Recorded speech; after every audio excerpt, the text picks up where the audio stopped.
spring, and we're pretty lucky to have such beautiful weather, unlike they are in Boston one more time with their snowflakes. So anyway, thank you for coming on this nice spring day to hear Ernie and to be with us. We always welcome you on behalf of the Sturgis Area Arts Council, and be sure to say thank you to the librarians who set up the chairs and take good care of us and give us a home for History at High Noon. We appreciate it very, very much. So I want to introduce you to, you all know Ernie. Ernie's been with us before with programs. It's always fun. He's a great collector of interesting things. He knows many, many things. As I said, as we talked about the grocery stores, whoop, his memory right away. He knows about 10 of them. So he has lots of things to share with us. And so if he comes up, I'm going to pin him with a little mic, and then we'll turn the program over to Ernie. First of all, we're going to have about a 15 or 20 minute delay because I didn't have a chance to eat my lunch, so. You're in your glove. What'd you do with it, Jody? Did you hide that? What'd I hide? My lunch. Doggone, I ate it. Well, anyway. I wasn't going to give a talk on anything about, a couple, 3 months ago. Jody said something about having me come down, and she never directly told me what day it was, and I was reading in the Chamber of Commerce newsletter and had my name in there and everything, so I think she was afraid to contact me in person because I'd have told her no. So it was published, so I had to come down. Well, anyway. Oh yeah, I was telling Mr. Stumper there that I figured out why we have daylight savings time. We have so much daylight savings that the earth don't get a chance to cool off at night.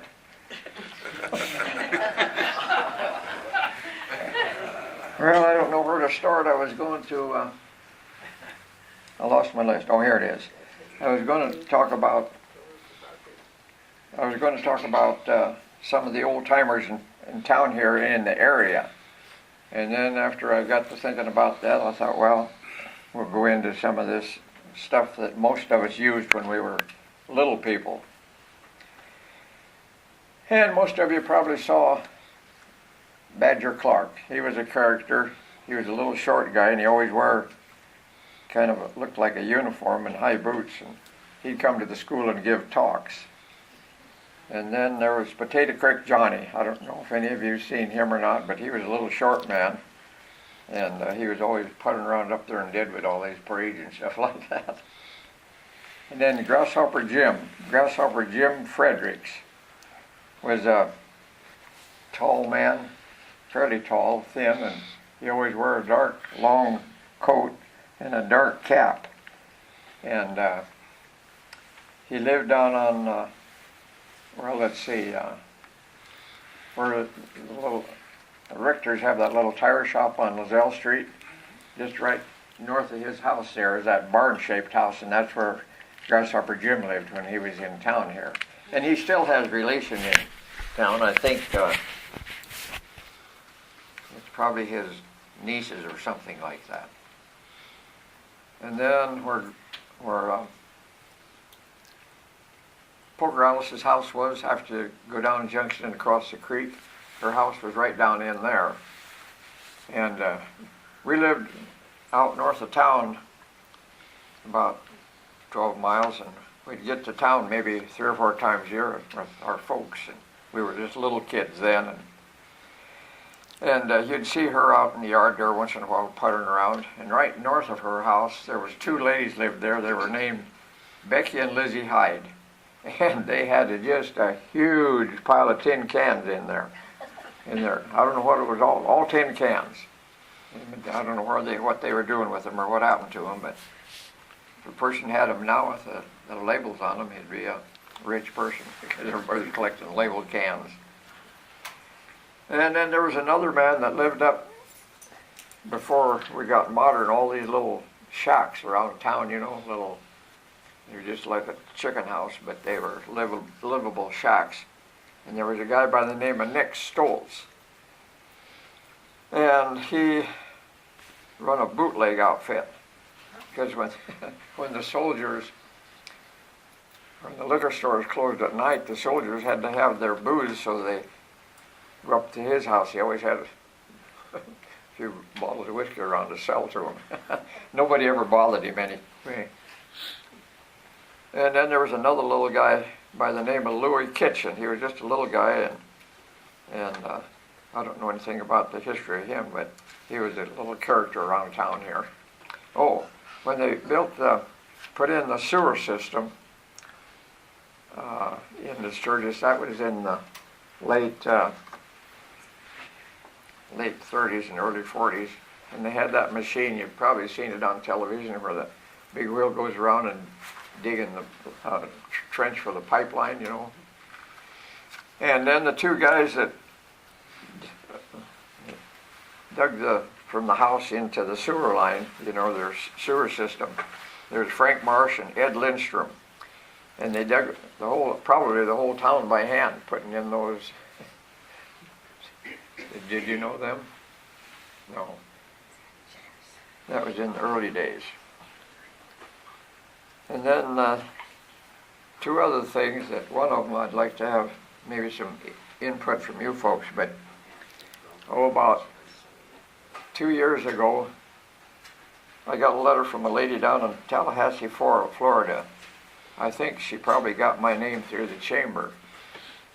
But anyway, she said, I think it was in the 40s, she came out with her grandparents into the Black Hills. And she was trying to find out some of her relation by the name of, well, I won't mention it. But anyway, she was trying to find about some of her relation, you know. Well, I couldn't find anything, and finally my sister had a write-up out of the paper. Her grandfather lived down in Oklahoma someplace, and he got in a scuffle with some sheriffs, and he shot two of them, and they threw him in jail. And after a while he escaped, and he came up in this part of the country, and he changed his name to something, I can't remember what it was. But anyway, he must have been really a smart man, because he lived over across the border into Wyoming. He had a lot of land and cattle, and he sold that, and he lived out north of town here.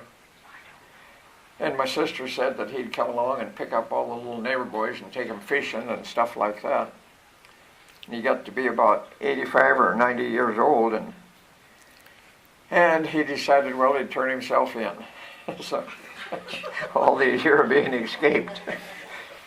So he turned himself in, and they took him down to Oklahoma. They said, well, at your age, we'll just let you go. So they didn't put him back in jail. So that was kind of interesting. But this lady down in Florida, we write back and forth all the time. I don't dare tell her, I don't think. What about her grandpa? That maybe she knows, but she never mentioned it. Oh yeah, and then another year, about a year ago this time, I got a call from a professor from the University of Washington in Seattle. And he said they had a doctor's case, you know, the old time doctors that traveled around, they had that black medicine case. And he said that they had that, and this man lived in Sturgis. He was a doctor, and he was having his students do some research, you know. I don't know what it was, but anyway. And the man's name was John F. McKee, and he specialized in tonsillectomy and childbirth. And in those days, we didn't have hospitals, so he went to these homes where I think we had two, you know, where they had the ladies gave their, you know, maternity homes. No, yeah, that's probably what it was. But anyway, I can't find out. His office was on the 1200 on Main Street, about where the that bank, what do they call it? First Interstate? Yeah, just above that, and he lived on 1340 Pine Street. And I asked people on Pine Street, and some of them, most of them are all newcomers, you know. So if any of you folks, he called me the other day and was wanting some more information and wondered if I found out anything, and I said no. But, so if any of you folks or your grandparents or something was in one of those nursing homes or maternity homes and the doctor was their doctor, it'd be nice to let me know if you'd want. And I had checked with some of my brothers and sisters, and I guess they didn't have their name on the birth certificate. I don't know, but that's kind of interesting. People all over the country doing things like that. And then a lot of history. I can remember we lived out in the country there, and we'd come to town maybe in the summertime, maybe once or twice a year. And so everything was new to us, you know. And in 1933 we had quite a flood, and where the canal is now, it was just a creek running down, and on Lozelle Street, where the canal is now, it washed the bridge out there. They had a wooden bridge, and then they had a walkway where the people, most of the soldiers would walk to town, you know. Washed the bridge out. Well, them poor soldiers out there towards cavalry, they had to have their whiskey, so. One guy had a motorcycle, so they built him a ramp, and he'd jump over the creek, you know. Then he'd come to town and he'd pick up a few pockets full, or I don't know where he put the whiskey, but I just wonder he didn't break it when he jumped back over the creek. Oh, it was something. I guess they all survived it. And then, let's see what else. But then there's a lot of these old timers, you know. If we could have had the history of them written down, it would be something. I don't know if you folks knew, any of you knew Charlie Wheeler? He was an old timer from out around that Mud Butte character. He worked on ranches, probably herded sheep or cattle or something, and he had a little sheep wagon that he stayed in at night. But anyway, the stories he told, he'd tell you maybe one year, and the next year he'd tell the story. It'd be the same, almost word for word, so it wasn't something he was making up. But anyway, he said one time they was having that's clear out by Mud Butte, that area, Stoneville, clear out there. He said he found out they was having a big dance at Kirk City. Kirk City was right south of Whitewood there. It must have been quite a town then. So he jumped on his horse, and he got about halfway to Whitewood, and his old horse was playing out. And he came up over a ridge, and he looked down there, and here was a band of wild horses. He said he got in the mix of them, and he picked out a horse about 6 or 7 years old, and they'd never had a halter on him even. And he roped that thing and got it snubbed down and got his saddle off of his horse on that horse. I don't know how they did it. Them old timers, they were tough. But he said he headed that horse southwest, and it said it never stopped until he got to Kirk City. And then another time he was telling me that in Montana, well, they had so many wolves, you know, and the main food for wolves was colts in the spring, you know, the young horses. So they had a bounty on wolves in Montana. They had a bounty on wolves, so he decided he'd go up there and probably make a few dollars. And he told me that, he said, from Mud Butte to Montana, he said he was never out of the sight of a prairie dog town. It might have been on a ridge over 2 or 3 miles, but he said there was just, the prairie dogs were just thick in them days. So that was kind of interesting. And then some of the people that are quite such as old timers, my brother and I, we had the taxi business in town here, and people would come into town. Some of them ranchers had airplanes, you know, the communications was not like now. They'd buzz over Main Street a couple times, and the airport was up where the school is up there, the fairgrounds up there. They'd land up there.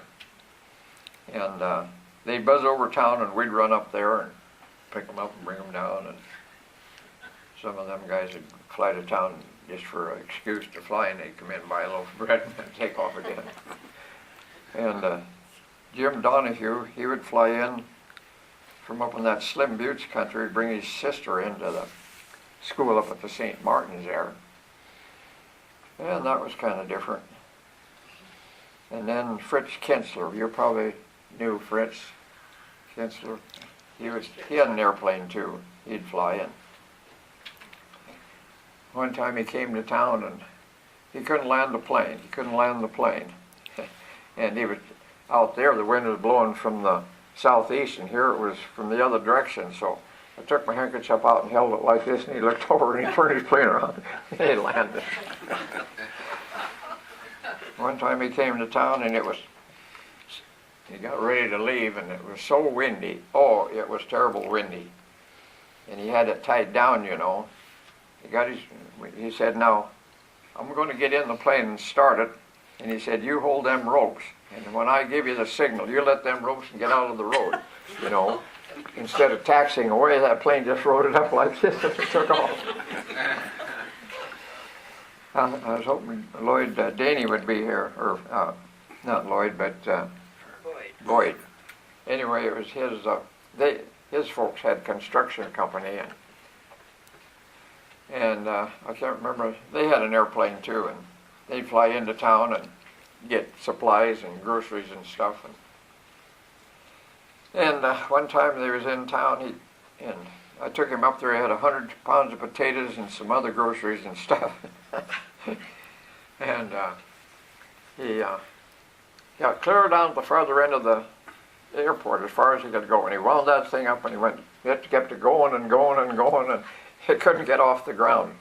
Well, the road going up to Murray Addition in them days was just a country road, you know. It had graded up and ditches, you know. Well, that plane hit that thing, and it bounced up in the air and went down in that valley where the Lutheran or the Methodist church is. And he finally got it. So that was a scary thing, but that was different. Should have wrote down some more things that I was going to say, but anyway,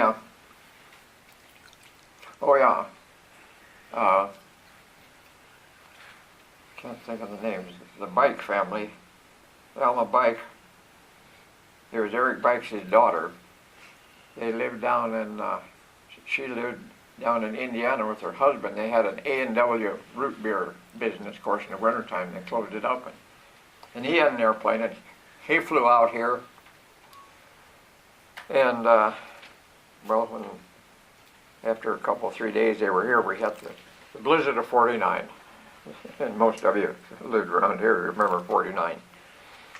But anyway, he rigged up skis on that plane, and he'd fly around the countryside because nobody could get in for maybe 5 or 6 weeks unless they lived right close to town. And he'd land on Main Street in Vail and go to the post office and pick the mail up because nobody had had mail for several weeks, you know. And he'd load that up, and then he'd fly over and he'd drop it in the postmaster. She'd put the mail in a gunny sack, you know. And he'd fly over and drop the mail at these places, ranchers' houses, homes. Dad said when he dropped the one on their place, the gunny sack was full. Lit on the chicken house, he thought it was going to go through the roof. Well, that was them the good old days. And then he'd land on ranchers, farmers' places, and pick up 30 dozen cases of eggs and cream cans, and he'd load it up there. In those days, we had a creamery in town here, and he'd process the cream, you know. And we'd take the cream cans down there and take the fresh eggs to the grocery store, so people really had fresh eggs, I guess. But that must have been quite an operation in them days. I can remember when I was in high school, Ray French lived out north and east of town here, and Tommy French was their son, and he was in the Navy. And he was a pilot in the Navy, and he came home for something that was during the war. He flew over Main Street. He flew so low over Main Street that I think it sucked all the scrap papers off of it. He just buzzed a couple times. I don't know if he got in trouble over that or not. But anyway, it was something. And then I decided, well, I'll bring some local history in town here. We had drugstores. I brought some drugstore bottles here from, we had, let's see, there was C.L. Van Coognet. He was I think he was a uncle to the Harold Anderson's hardware people, Harold and Earl Anderson. I think he was some relation to them. And he must have been quite a character due to the fact that I think he invented the air conditioner.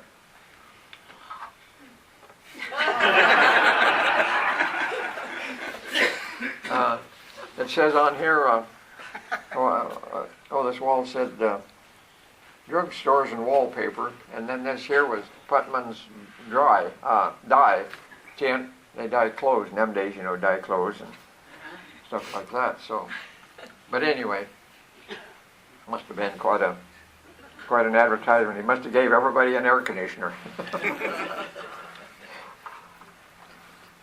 And then there was C.L. Van Coognet. They have, you can look at these after, but they had bottles with their names on them. C.L. Van Coognet, druggist, Sturgis, South Dakota. Really fancy. And there was another man, but I didn't know him. Oh, I didn't know Coognet either, but J.W. Brackett, I think his name was. I don't know anything about him. And then there was another druggist. His name was Theodore Haas. Theodore Haas. And I suppose, well, let's see, let me go back. Van Coognet, and then he must have sold out to a man by the name of Peterson, Hans, A.J. Peterson, I think it was. I remember seeing him. He was a tall man. I think he came from Minnesota in early 1900s, and then I think he quit about 1926 or something like that. And I think he sold out to. I think he sold to Red Urton. No, it was before then. Before that. Yeah, Peterson. H.J. Peterson was a druggist, yeah. And then Peterson went to Urton, and Urton went to Walker, and Walker went to... But anyway, but this Theodore Haas, he was a little old short man, and he lived up above the... used to be the First National Bank right across from pretty much Anderson's Hardware. Well, where that little antique store is now. He lived up overhead. There was a bank there then. He lived over the bank. And he'd come down every morning for breakfast. He was a man, you'd think he couldn't talk because he was a man of a few words. Theodore Haas. And he'd come into the cafe, because I worked in the cafe. I worked in there when I was going through high school for my room and board. But he'd come in the morning and sit in the front booth, and he'd have a cup of coffee, dry toast, and a soft-boiled egg. Dry toast is toast without any butter on it, just plain toast. Every morning, same thing. And I can't remember what he did for dinner or supper. But anyway, one thing that was really different, he always left the waitress a dime tip. Well, those things weren't heard of in them days. Yeah, the girls got 25 cents an hour. That's what their wages were, 25 cents an hour when they worked.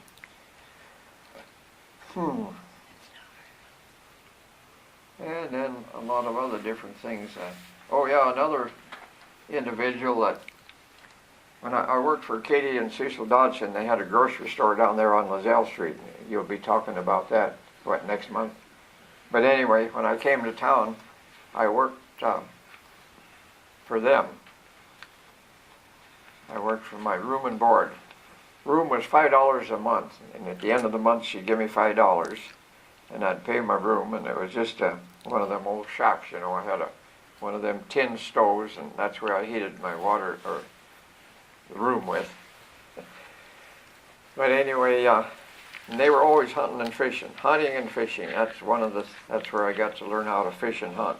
We'd go up by Iron Creek Lake up along the Wyoming border. And there's little beaver dams there, and one day I was in this beaver dam. I crawled under the bush, and I had a little twig about that long with a string on it, trying to catch that big old trout. And pretty soon here come a beaver across there, a little beaver about that long, you know, just a little teeny thing, carrying a twig, going across there. His parents were like our parents. They had to work for a living. But anyway, I was sitting down there one day, and I heard this noise, and I looked up, and here come this man on a white horse, big tall man, and had his shirt on, kind of a pretty flowered shirt, and he always had I think it was a white hat. And he was as black as the ace of spades. And he'd stop and visit a little bit. And in those days, everybody called him Nigger Ted. Ted Officer was his name, Theodore Officer. Everybody called him Nigger Ted. It didn't bother him any, because just like all of us, probably we have a nickname, you know, in those days. And he was really a nice person. He worked for Myrtle Matthews up there up in that Tinton area. And he was really a nice person. I get this here, Historic South Dakota Historical Magazine, and I was reading in there about him. I was glad I got that. But anyway, in there it said he did so many good things for little kids. He was, you know, really a nice person. He's always had little kids doing things for them. And but I thought, before I read this book here, I thought he came in down to Custer at the Custer Stockade. I thought he might have come in with anti-talent, but I couldn't find in that it said that. He came in with his father in 1896, I think it was.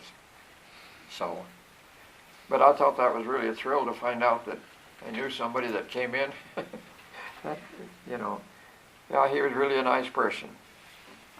And then some more local things here. Most of you people, this here bottle, a round bottom bottle. Can't set it up because it'll fall over. It says Belfast, England or Ireland or someplace. But the reason it was, they had these round bottom bottles that had ale or wine or something in it with a wooden cork in it.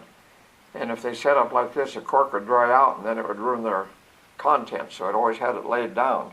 Had to keep it laying down.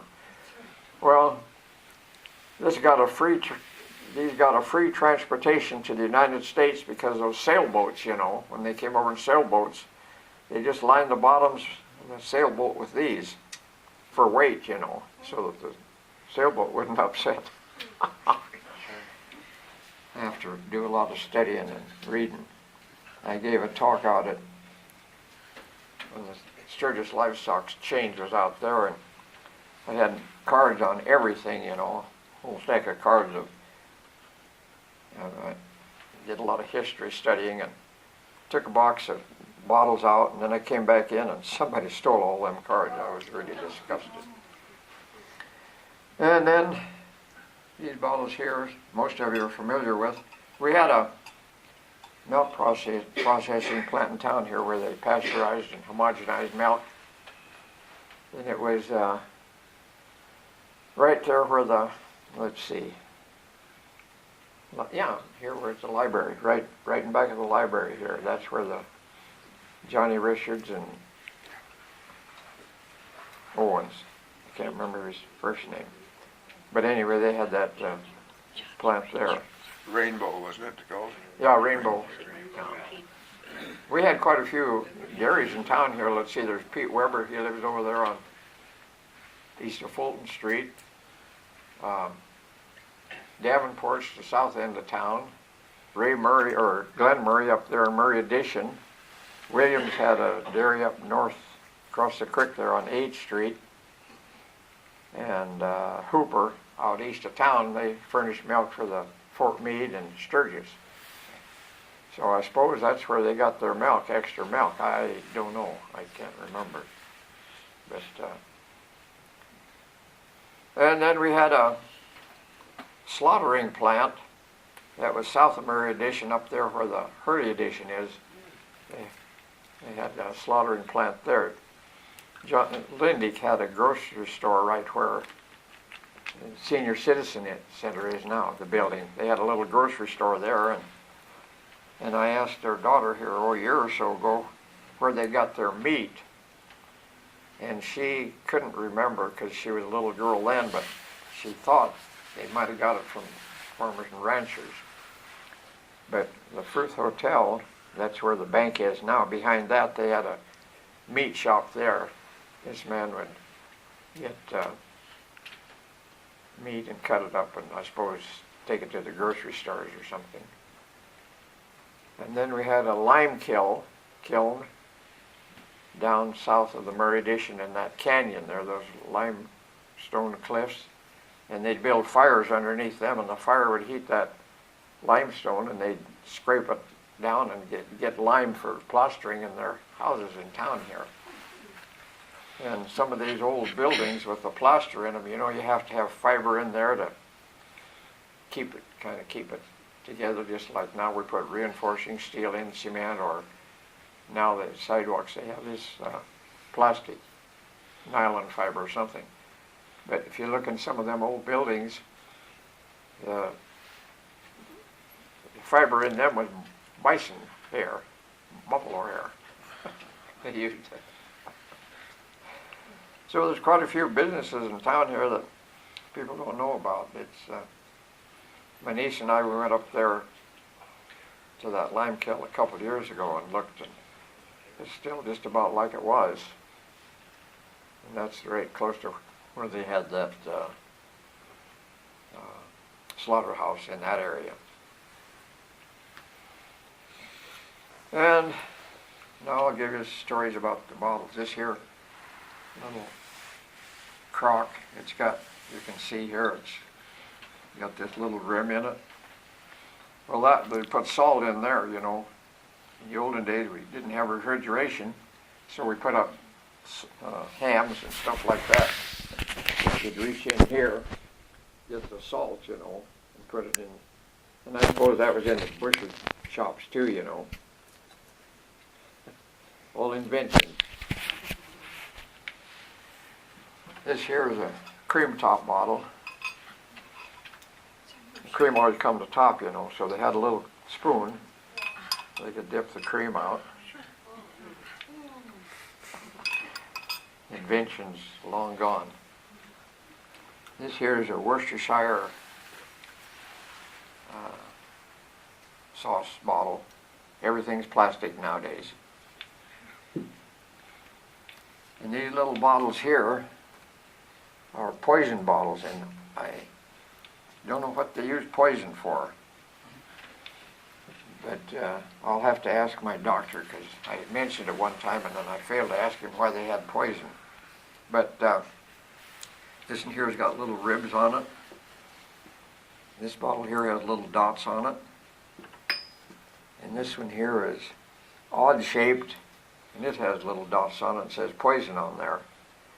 And the reason they had that markings on it, because at night, if you went into the closet to get your, you know, you could feel that. You went into the medicine cabinet, instead of trying to light up the kerosene lamp, you knew that it was poisoned. And then this here was dandelion butter color. In the winter time, the cattle didn't get green grass and stuff like that, so your butter, when you churned it, it was always white. So Mom would always add a few little drops of that butter color in there to make the butter yellow. Remember that? Yeah. You don't?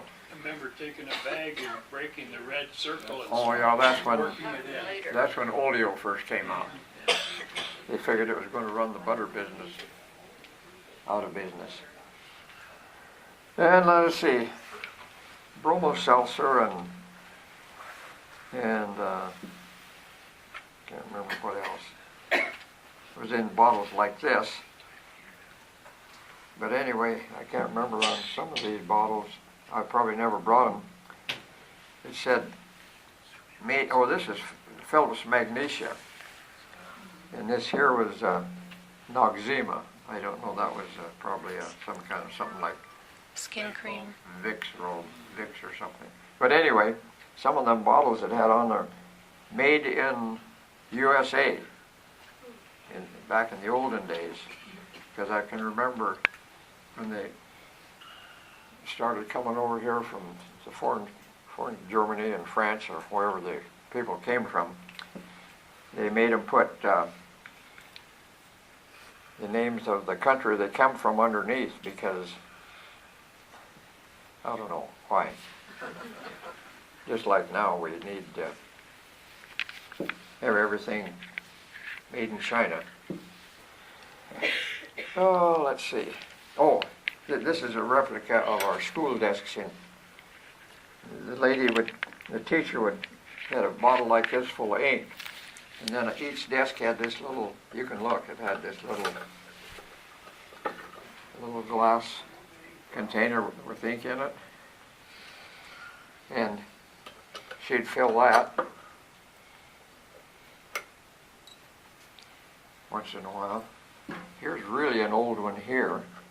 I made this look like a desk. This is really an old inkwell. You can come up and take a look at them afterwards. And they used the feathers instead of. And then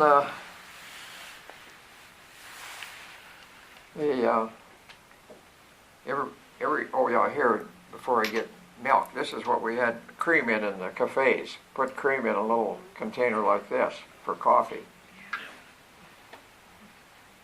Get them filled up. I can remember talking about grocery stores, Dave Sparks, and what was the other Sparks? Hildebrand? No, the two brothers. One of them's Dave Sparks was the one that did the meat department, and his brother did something, run the other store. Roy Sparks. But anyway, Dave would come in the morning and have coffee, and coffee was a nickel then, and probably had 2 or 3 cups before he got out of there, and he'd jump up and he'd say, "Well, since I can't spend my money in one place, I got to get out of here." But anyway, these ink bottles, everybody had there was Carter's ink, Stafford's ink, or Schaefer's in Stafford. But anyway, they all had a different, probably just like nowadays, they're trying to get all the competition. Some really cute little bottles here. Some of them are square. Oh, Carter's, this is a Carter's ink. Here's one, a really old one that has I don't know where I got this, and it has a puddle mark on the bottom, and the top was, when they broke it off of their stem, they never got it ground good. Can't remember where I found that. I'm always out stumbling around someplace. And then the glue, or paste we used to call it, there was in bottles like this, and then it had that little rubber thing, and you'd take and paste your papers together or whatever you did in them days. I can't remember. And this bottle here, it's got a little container in here. When you put instead of dropping your ink clear in here, you could just put it in this little place here for, you wouldn't get the pen clear down in the bottom. All kind of inventions. You can still get ink, I think, nowadays. And then here was another ink well that they had in desks, like maybe at the desk at 4th Cavalry, the captain's desk. They had ink in this. It's a real heavy one. Probably in offices like a lawyer's office or a bank or something. Some of that penmanship writing nowadays, or in those days, is something compared to what our writing is now. Oh, let's see. Oh yeah, these here, I put them up here. That U&I sugar, they had sugar beets up in that Vale country, Belfouche and Newell, and they had a beet factory there at right east of Belfouche. And they had what they called sugar days. Vale had celebration, they called it sugar days. And they had a little sack of sugar, probably about maybe 3 or 4 teaspoons or tablespoon full of sugar. And they'd have that celebration, they'd throw them out instead of candy. Well, you girls behave yourself. They had to get back to work. Chamber of Commerce, ladies. Oh, let's see. Oh yeah, here, bootleg bottles. These are bootleg bottles. I had a little whiskey flask, but I never brought it. I don't know what a whiskey flask was or not. They're little small, kind of oval shape, about like this shape and small. And they called them whiskey flasks because they could put it in their vest, you know. In here, nobody knew that they had any moonshine in there. And they could turn around and...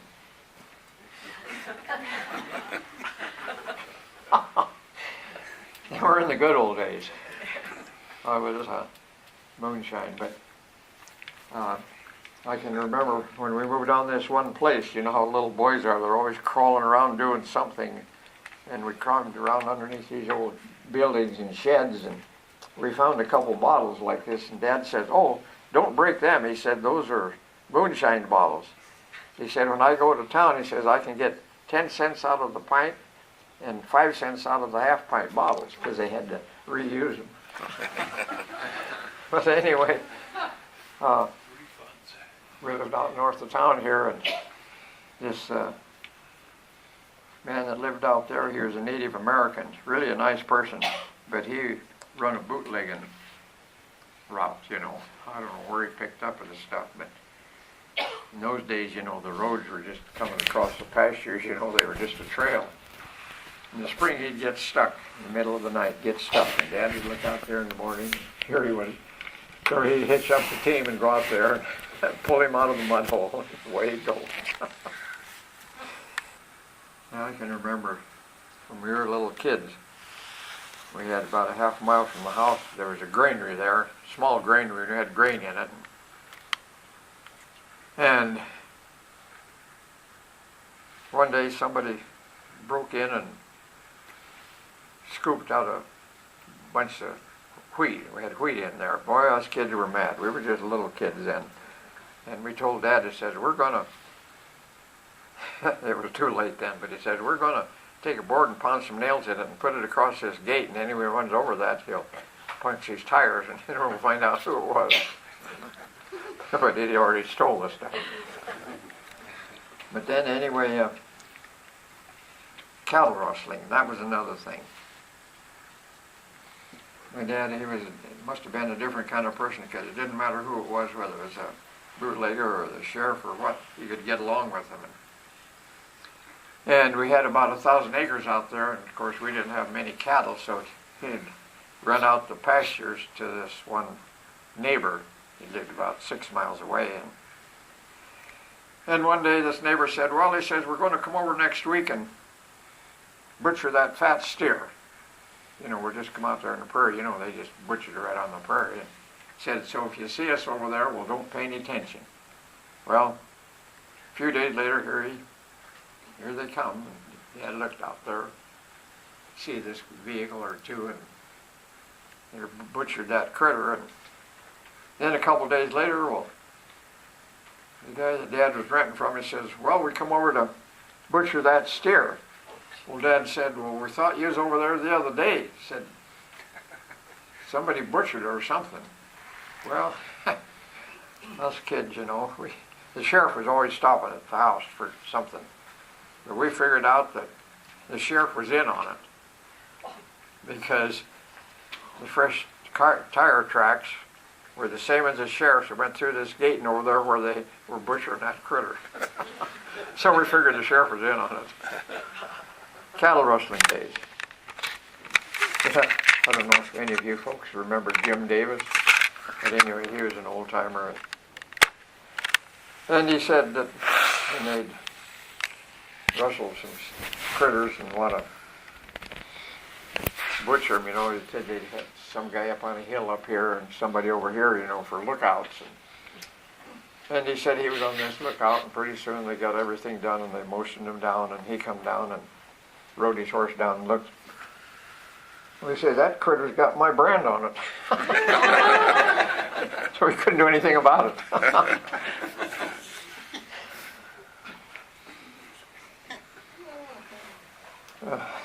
That must have been the good old days. I can remember one time we were little kids, and we lived out north of where Blair's lived out north on New 79, just a couple miles north of the Bear Butte. And we were just little kids, and we told Dad, I said, we're going to go up, climb up on Bear Butte in the summertime, It just looked like it was over there a little ways. So we said, yeah, I'll go ahead. So we took off, and we walked, and we walked, and we walked. Looked close now to see Bear Butte. Finally we got there, and it was on the north side. And we were climbing along, and we found a spring up there. Boy, that was the best thing ever. We finally got a drink of water. And we looked up there, and there was a cave up there, kind of a round thing. And so we climbed up there, and I grabbed a hold of that. Looked in there, there was a big old rattlesnake just looking at it. Yeah, it's a wonder we didn't get bit by rattlesnakes out there. Yeah, there's a lot of in them days. I can't think of anything else to bore you with. Did you finish climbing Bear Butte? Did you get all Oh, yeah, we went up to the top of Bear Butte. You got all the way up? Yeah. Boy. Yeah. And I know one time. Walk home. I know one time my dad said, he says the Indians are coming. He was all excited. And he says, the Indians are coming. The Indians are going to be here. And I couldn't figure out what it was all about. But, and he was excited. But the Indians nowadays, they come from 17 different tribes, and have their ceremonies up on Bear Butte. He was excited because they were coming and doing that. And Bovese owned Bear Butte, and they sold it to the state because they didn't want somebody to put a chairlift up there and have all kinds of beer joints around the bottom of it. But anyway, I asked, we had that last Saturday of September, we have the all-school class reunion, and one of the Bovese boys came, and I asked him how the Indians got to the Bear Butte. In them days, they never had cars too much. And he said, well, the Northern Cheyenne from up in Montana, they would come down in team and wagon. And when I got out of high school, I worked down Bear Butte Valley for Clarence Johnson. And his mother told me that, I don't know how come I asked darn so many fool questions, but anyway, she said they'd come up through on the north side of Bear Butte Creek, and I don't know how they crossed it or where they come from, but one year they came through there, and she said her husband was kind of upset because they tramped down a lot of their grain that was planted. So they must have come in May or early June, and they must have come from the Pine Ridge and Rosebud with team and wagon, I suppose. Yeah. So that was kind of different. What were those schools that you went to? Where were they located? One school out. What K-8 or Grade first school. through 8th? Yeah. Where did you go to? Well, let's see. The first school was out north of Sturgis on go up over Sly Hill, and the Spring Creek School out there. You know that. I went there, I think, first 3 years, and my first and second grade teacher was Pearl Hoyle, Pappy Hoyle, Clarence Hoyle's wife. She was my teacher then. Oh, that was a disaster. I think she had 18 kids, and some of them characters were 20 years old and mean. And then the other school, it was out north north farther on the old 79 going to Mayo. And we moved that out to the steam show grounds out there. It's a schoolhouse right there as you enter. And then Dad bought a place over north in Easter Sturgis, about 20 miles, and I don't know what happened to that schoolhouse. That was on, they called it was a 9 mile, no, yeah, 9 mile school. Ernie, the cave that you found on Bear Butte, is that where they had the Indian ceremony with the... No, it was just a little hole, Oh, about that big around, just, no. I don't know if there's a cave up there or not on Bear Butte. I kind of doubt if there is. Well, I can't think of anything else to bore you with. Thank you. Kind of, it's,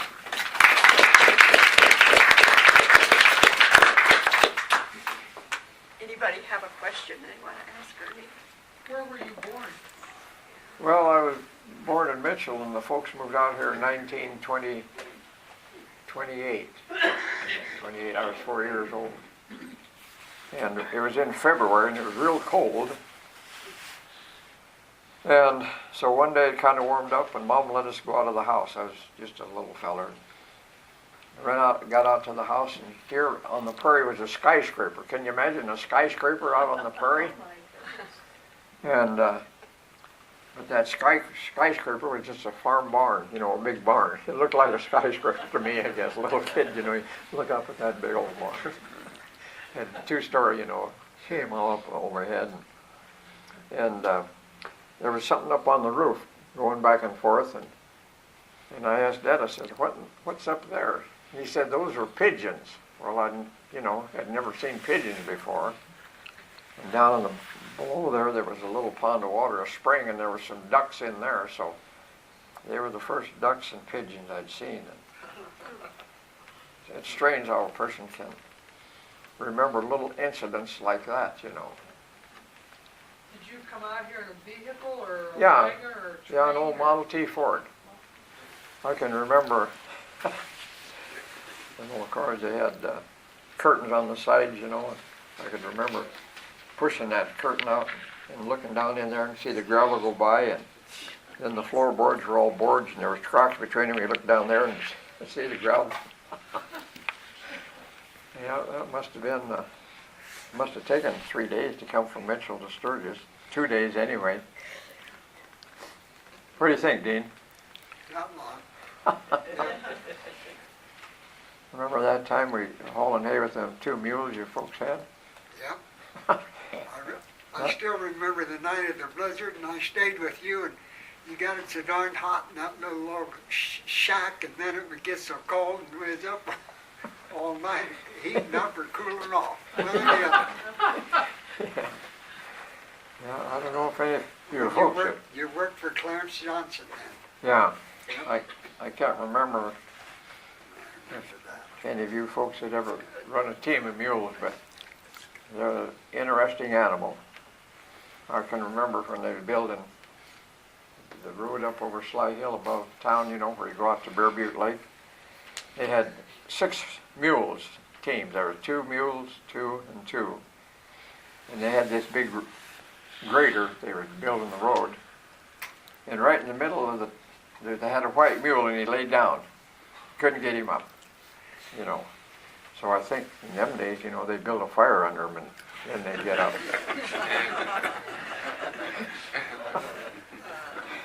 When it's time to quit, it's time to quit. But anyway, yeah, that was something. Any questions? You think it's all true? Should be. Could be. Yeah, It's fun, you know, so much history now. You know, you just kind of wonder. I tell people, Was that poison for humans or animals, or do you know? well, I don't know. I'm going to ask See, the they had doctor. black leaf 40 for chicken roosts and things like that. Yeah, well, I don't know if they used that. That wouldn't be in the house, We that'd be had out in the black, shed. black leaf 40 we sprinkle along the, Mhm. on the roots, you know, kill the mites and lice, but I talked to my doctor, I gotta ask him again because that man from out at Washington, he sent me a picture of all the stuff that was in there. I should have brought it in that medicine case that this man had. And he said, oh yeah, but we always use those tools now. I've read they use Bull Durham to worm the horses. Yeah, yeah, Just the back. yeah. But anyway, yeah, I don't know.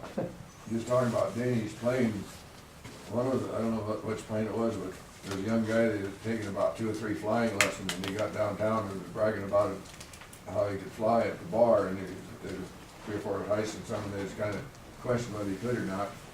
But he goes up at night and steals Danny's plane and takes off, circles the town a couple of times, and they go out and they hear this plane buzzing around, and they figure that's him, and he crashes into the, I think out at Marcot's or something, killed himself, of course, Yeah, and wrecked the plane. yeah, That was Went probably in straight the down late in. 40s. Yeah, you remember that incident? Yeah. yeah, George Bergdorf, Yeah. yeah. Ernie, do you remember Harriet Wimmer, the goat Yeah, woman? yeah. Yeah, she was quite a character, but when they took her to the nursing home, you know, when she got so she couldn't get around, and Nancy Paulson worked down there, and she said she was the nicest person, one of the nicest persons she'd ever met. But the reason she became a recluse or something, her husband was a barber up in Newell, and somebody murdered him and her husband, and they could never solve the problem there.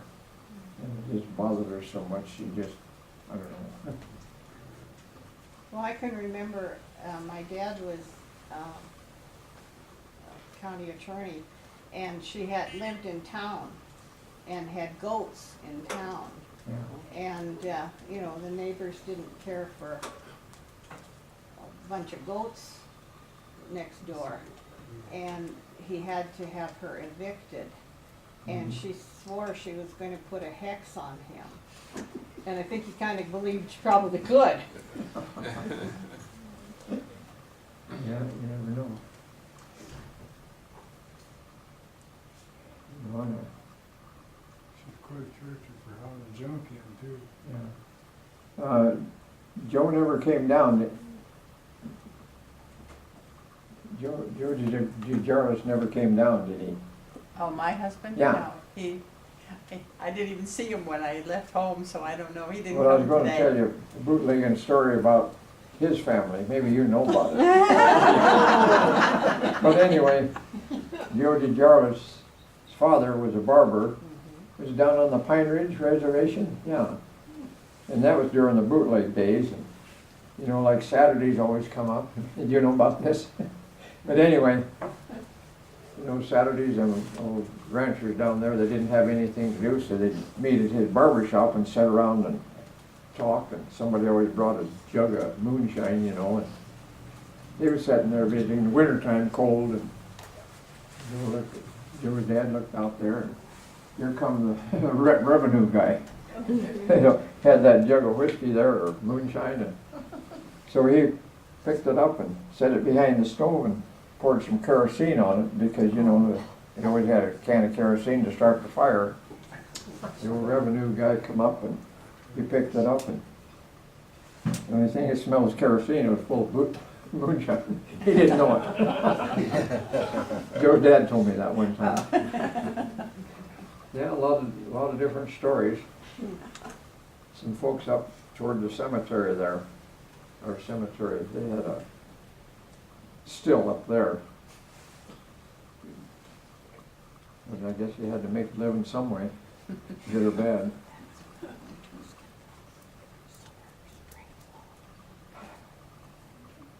What else? Anything, anybody want to add or detract or chase me out of here? Very interesting. Very